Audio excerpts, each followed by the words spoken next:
सोनू मिश्रा, इनका सवाल है कि अगर आप पॉलिटिक्स से जुड़ जाते तो आप इंडिया के लिए कुछ बेहतर नहीं कर पाते थे क्या? आपने कभी पॉलिटिक्स में इंटरेस्ट लिया? मेरे जीवन में मैं जयप्रकाश नारायण के आंदोलन से सार्वजनिक काम की मैंने शुरुआत की। तब कोई जानबूझकर मैं सार्वजनिक काम में आना है इसलिए नहीं आया था। एक्सीडेंटली मैं एक शिविर में गया, मुझे रुचि निर्माण हुई। वैसे तो सामाजिक काम मैं बचपन से देख रहा था, मेरे पिताजी फुल टाइमर थे, विनोबा के सेक्रेटरी भी रह चुके थे। उसके कारण घर के लोगों के और बाकी लोगों के कितने हाल होते हैं, कितने बुरे हाल होते हैं, बहुत नज़दीक से देखा था। इसलिए मेरे जीवन में तो मेरा निर्णय था कि मैं कभी सामाजिक कार्यकर्ता नहीं बनूंगा। लेकिन एक्सीडेंटली शिविर में गया 1970 में, मेरे उम्र के 19वें साल में, और वहां से मैं इन्वॉल्व होते गया। तब तो हमारा जो ऑर्गेनाइजेशन था जयप्रकाश नारायण का, एक नॉन पॉलिटिकल ऑर्गेनाइजेशन था, लेकिन वो भ्रष्टाचार के खिलाफ खड़ा हुआ। उसके कारण पूरा का पूरा देश में पहली बार गवर्नमेंट चेंज हुआ। इंदिरा गांधी जी की सरकार गई, नई सरकार आई। बीच में इमरजेंसी में जेल में गया। जेल से छूटने के बाद में जैसे ही इंदिरा गांधी जी ने इमरजेंसी हटाकर चुनाव डिक्लेयर किए तो मैंने बड़े पैमाने पर जोरों शोरों से चुनाव में हिस्सा लिया। हम भी इंदिरा गांधी को सबक सिखाना चाहते थे, उन्होंने हमें जेल में डाल दिया, हमारी स्वतंत्रता पूरी तरह से खत्म कर डाली थी। तो मैं करीबन 3 चुनाव बहुत ताकत से लड़ा, खुद नहीं खड़ा हुआ, लेकिन जो भी विरोधी पार्टियां थी, तब जनता पार्टी थी, तो ये जनता पार्टी के बहाने बड़े पैमाने पर प्रचार किया। ये प्रचार करते समय ही मेरे ध्यान में आ रहा था कि ये जो पॉलिटिक्स होता है, पार्टी पॉलिटिक्स होता है, वो करना अपने लिए बहुत कठिन बात है। हालांकि मैं तो लॉ ज्वाइन किया था, लॉ का पार्ट 1 मैंने किया।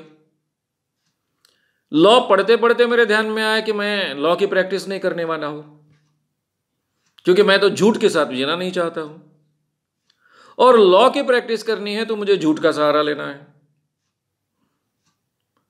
तो मेरा मानस तो इसके लिए तैयार नहीं था, इसलिए मैंने लॉ के बेसिक्स समझ लिए, लेकिन आगे पढ़ाई कंटिन्यू नहीं की। वही बात मेरी पॉलिटिक्स के बारे में हुई। हालांकि जनता गवर्नमेंट के समय जो लड़ाई हो रही थी उसमें तो बहुत बड़ी बड़ी बातें थी, बड़े मूल्य थे, उसको लेकर हम चल रहे थे। इसके बावजूद जो कैंडिडेट्स का प्रचार मैं कर रहा था, वो जिस ढंग से एडजस्टमेंट करते थे, नजदीक से वो देखने को मिलते थे। जाति के आधार पर के एडजस्टमेंट है, पैसों के एडजस्टमेंट है, वो सब नजदीक से देखने के बाद में मुझे ऐसा लगा कि ये मेरा क्षेत्र नहीं है,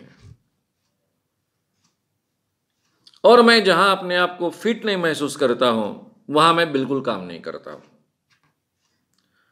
वैसे मेरे फैमिली का बैकग्राउंड पॉलिटिकल रहा है, नजदीक के रिश्तेदार एमपीज रहे हैं, एमएलएज रहे हैं, मंत्री रहे हैं, कांग्रेस से जुड़े हुए रहे हैं, और कम से कम विदर्भ में कांग्रेस के अलावा किसी का अस्तित्व भी नहीं था उन दिनों में। ऐसी स्थिति में मुझे बार बार ऑफर्स आती थी, आती नहीं थी, ऐसी थी। लेकिन मुझे लगता था कि ये पॉलिटिक्स, यानी सत्ता का पॉलिटिक्स, पावर पॉलिटिक्स, ये मेरा विषय नहीं है। मेरे जीवन में एक बार ऐसा हुआ कि मुझे एक बार एमएलसी की भी ऑफर आई, जब शरद पवार मुख्यमंत्री थे। जिस व्यक्ति ने मेरे तक ये न्योता लाया, वो केंद्रीय या वो महाराष्ट्र स्टेट में कैबिनेट मिनिस्टर रह चुके थे। मैंने एकदम से तपाक से नहीं कह दिया, क्योंकि मेरा संगठन का काम शुरू था। अगर मैं किसी एक पॉलिटिक्स के पार्टी के साथ में जुड़ जाता तो शायद काम बहुत सफर होता। आगे चलकर जब मैं खास कर कानून के बारे में मुझे जो लड़ाई करनी पड़ी, जादू टोना विरोधी कानून, तब मुझे बार बार लगता था कि मैंने सामाजिक न्याय मंत्री बनना चाहिए। कम से कम ये कानून मैं पारित करवा लूं और उसके बाद में इमीडिएट मैं रेजिग्नेशन दे दूं और मुक्त हो जाऊं। तब केवल मुझे ऐसा लगता था कि कुछ दिनों के लिए मैंने कैबिनेट मिनिस्टर बनना चाहिए, ताकि मैं ये कानून बहुत आसानी से पारित करवा लूं, सबको अच्छे ढंग से कन्विंस कर लूं, जो विरोध करते हैं उनको नॉन प्लस भी कर दूं। बस उतना मुझे केवल लगा था। लेकिन पार्टी पॉलिटिक्स ये मेरा क्षेत्र नहीं है, वहाँ मैं सूट नहीं होता हूँ, और जहाँ हम सूट नहीं होते हैं, जहाँ हमारा मन नहीं करता है, वहाँ रहना नहीं चाहिए, ऐसा मानने वाला मैं व्यक्ति हूँ। मैं अपनी मर्यादाओं को जैसे बहुत अच्छे ढंग से जानता हूँ, वैसे योग्यताओं को भी बहुत अच्छे ढंग से जानता हूँ। पॉलिटिक्स के लिए इतने कठिन काम में अगर इतने लोगों के साथ में मैं इतने सालों से काम करते आया हूँ, तो पॉलिटिक्स अगर मुझे सूट होता है ऐसा मुझे लगता, तो वहाँ भी बहुत अच्छे ढंग से मैं सक्सेस बन पाता, क्योंकि उससे कई गुना ज़्यादा मेहनत मुझे अंधविश्वास के काम में करनी पड़ी है। बहुत डिफिकल्ट काम है, लोगों के मन के विरुद्ध का काम है। इतना डिफिकल्ट काम अगर इतने सक्सेसफुली इतने सालों से करते आया हूँ, तो पॉलिटिक्स तो उससे उस तुलना में आसान है।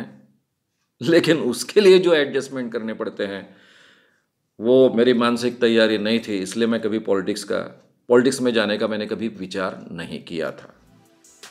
अगर आपको ये वीडियो पसंद आया हो तो उसे ज़रूर लाइक करें, लोगों में ये अवेयरनेस फैलाने में हमारी मदद करें। वीडियो को ज़रूर शेयर भी करें। तो हमारे YouTube चैनल शाम मानो को विज़िट करें। ऐसे सारे वीडियोस का आनंद लेने के लिए हमारे चैनल को सब्सक्राइब करें। उसके लिए सब्सक्राइब बटन दबाएं। नए वीडियोस का नोटिफिकेशन पाने के लिए बेल आइकन दबाएं।